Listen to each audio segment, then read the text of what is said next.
Halo, perkenalkan nama saya Avelin Oktaviani Gerong, NIM 19104-16875, jurusan Manajemen, mata kuliah Manajemen Pemasaran Internasional, hari tanggal Kamis 22 Juli 2021, kelas A2 pagi.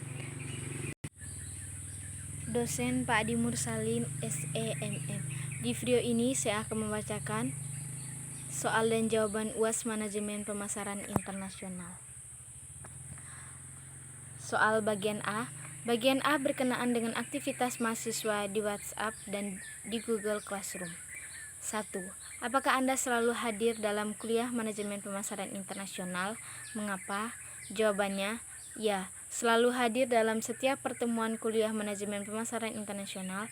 Alasan saya mengikuti mata kuliah Manajemen Pemasaran Internasional adalah karena bagi saya kuliah ini harus mengikuti prosedur dan juga Manajemen Pemasaran Internasional ini mempunyai peran yang sangat besar dalam pertumbuhan dan perkembangan ekonomi, agar kedepannya dapat memperoleh banyak ilmu yang lebih luas dalam menjalankan pemasaran. 2. Berapa kali Anda hadir dalam kuliah Manajemen Pemasaran Internasional secara daring? Jawabannya, saya menghadiri kuliah Manajemen Pemasaran Internasional secara daring sebanyak 14 kali. 3.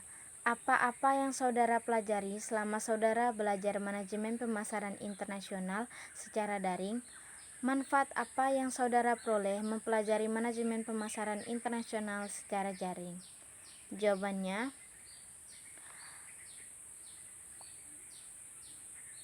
yang pertama, pengertian Manajemen Pemasaran Internasional. Yang kedua, ruang lingkup Manajemen Pemasaran Internasional. Yang ketiga, strategi pemasaran produk luar negeri. Yang keempat, cara mengekspor barang ke luar negeri. Yang kelima, strategi promosi internasional. Yang keenam, bisnis internasional. Yang ketujuh, perilaku konsumen dalam lintas budaya dan perspektif internasional. Yang kesembilan, the culture and environment of global market. Yang kesepuluh, hukum bisnis perdagangan internasional. Manfaat yang saya peroleh dalam mempelajari Manajemen Pemasaran Internasional secara daring yaitu proses yang diajarkan akan membuat kita semakin mahir dalam melakukan pemasaran dan keahlian kita dalam berkomunikasi cukup dibutuhkan di dalamnya. 4. Apa tugas terstruktur yang diberikan oleh dosen saudara selama kuliah daring? Jelaskan tugas terstruktur Anda. Jawabannya, yang pertama, meringkas materi yang disampaikan oleh pembicara dalam video. Yang kedua, meringkas 3 video pemasaran internasional dan membuat video record. Yang ketiga, meringkas strategi pemasaran produk luar negeri. Yang keempat, meringkas cara mengekspor barang ke luar negeri. Yang kelima, mempresentasikan strategi promosi internasional. Yang keenam, mempresentasikan materi bisnis internasional. Yang keenam, mempresentasikan perilaku konsumen dalam lintas budaya dan perspektif internasional.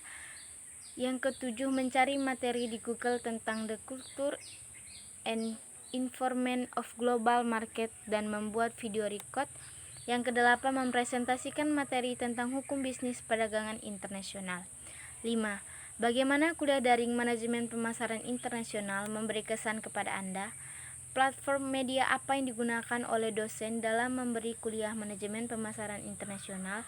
Jawabannya, kuliah daring Manajemen Pemasaran Internasional banyak memberi kesan kepada saya karena materi yang disampaikan sangat membantu saya dalam memahami mata kuliah tersebut. Soal bagian B. Bagian B ini berkaitan dengan teori-teori Manajemen Pemasaran Internasional. Mahasiswa wajib menjawab dan terinci dan tidak asal jawab. 1. Mengapa perusahaan penting memahami lingkungan budaya pada pemasaran internasional? Jawabannya, karena budaya dijadikan sebagai jati diri dalam berinteraksi dalam masyarakat internasional. Karena budaya sangat penting dalam suatu negara, identik dengan kebudayaan, jadi kita harus memahami lingkungan budaya pada negara tersebut agar terjalin hubungan yang baik antar negara. 2. Sebutkan dan jelaskan faktor apa saja yang mendorong perusahaan domestik memasuki pasar internasional. Jawabannya, Kejenuhan pasar domestik adalah makmur perusahaan yang berorientasi pada pertumbuhan, perlu menciptakan pertumbuhan peluang pasar untuk menaikkan keuntungan. Persaingan adalah usaha dari dua pihak atau lebih perusahaan yang masing-masing bergiat memperoleh pesanan dengan menawarkan harga atau syarat yang paling menguntungkan. Peluang-peluang pasar adalah suatu bidang kebutuhan pembeli di mana perusahaan dapat beroperasi secara menguntungkan. Kurva pengalaman yang tajam adalah fenomena produksi di mana biaya unit menurun seiring meningkatnya volume. Posisi pasar ceruk adalah sebagian tertentu dari keseluruhan pasar yang ingin oleh suatu produk. 3. Apa saja yang menjadi hambatan dalam pemasaran internasional yang dilakukan dengan melalui ekspor ke negara tujuan?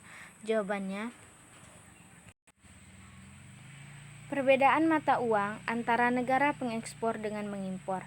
Adanya kebijakan impor yang dilakukan suatu negara, perbedaan bahasa antara negara pengekspor dengan mengimpor, ada pengenaan biaya masuk yang tinggi, adanya perbedaan ketentuan atau peraturan, adanya organisasi ekonomi yang mementingkan negara anggotanya, proses dan prosedur ekspor-impor yang panjang dan lama, adanya perang yang dialami suatu negara dan perampok. 4. Mengapa perusahaan harus mempelajari segmentasi pada suatu negara? Tujuan pemasaran internasional. Segmentasi pasar apa saja yang perlu dilakukan untuk mengetahui pelanggan potensial bagi produk perusahaan? Jawabannya, alasannya karena suatu perusahaan melakukan segmentasi pasar, salah satunya yaitu demi meningkatkan efektivitas strategi pemasaran yang telah direncanakan, dan juga agar lebih terarah serta sumber daya pada perusahaan juga bisa dipakai secara efisien dan efektif. Segmentasi yang perlu dilakukan untuk mengetahui pelanggan potensial bagi produk perusahaan yaitu: yang pertama, segmentasi geografi, yang kedua, segmentasi harga, yang ketiga, segmentasi media, yang keempat, segmentasi demografis, yang kelima, segmentasi waktu. Soal bagian C.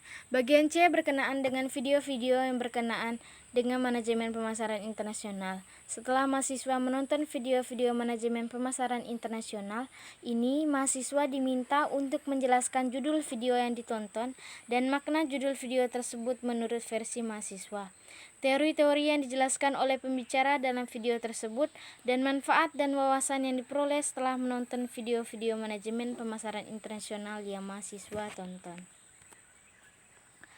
Silakan buka link di bawah ini. Jawaban, video A berjudul Pemasaran Internasional vs Pemasaran Global. Makna dari judul, pemasaran internasional adalah kinerja kegiatan-kegiatan bisnis yang didesain untuk merencanakan, menetapkan harga, mempromosikan, dan mengarahkan arus barang dan jasa sebuah perusahaan kepada para konsumen atau para pemakai di lebih dari satu bangsa untuk mendapatkan keuntungan. Sedangkan pemasaran global mengacu pada kegiatan-kegiatan oleh perusahaan-perusahaan yang menekan supaya standarisasi, koordinasi lintas pasar, dan integrasi global. Teori-teori yang dijelaskan itu yang pertama, pengertian pemasaran internasional dan pemasaran global. Yang kedua, faktor pendorong pasar domestik menuju pasar internasional. Yang ketiga, jenis-jenis pemasaran internasional. Manfaat yang diperoleh dengan adanya pemasaran internasional ini sangat memberikan gambaran penting bagi kami ketika kedepannya menjadi seorang pebisnis, di mana di dalam pemasaran ini juga membantu konsumen lebih mudah menemukan produk yang sesuai dengan apa yang mereka butuhkan. Video yang B berjudul Lingkungan Budaya dan Perilaku Konsumen dalam Pemasaran Global dan Bisnis Internasional. Makna dari judul, dalam perspektif pemasaran global, lingkungan kebudayaan penting untuk dua alasan.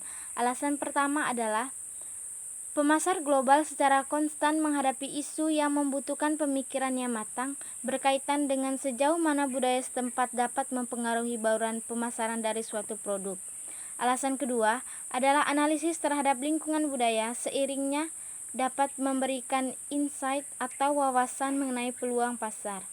Teori-teori yang dijelaskan, yang pertama, definisi budaya, yang kedua elemen-elemen kebudayaan, yang ketiga perbandingan antar budaya, yang keempat pengaruh budaya terhadap bauran pemasaran, yang kelima budaya organisasi, yang keenam global customer relationship management. Manfaat yang diperoleh dengan adanya terhadap pola perilaku konsumen dalam cakupan lintas budaya ini menunjukkan bahwa para pelaku bisnis internasional membutuhkan lokasi pemasaran yang tepat dan cukup luas dibanding hanya sekedar berupaya memahami peran konsumen dalam pasar tertentu. Terima kasih.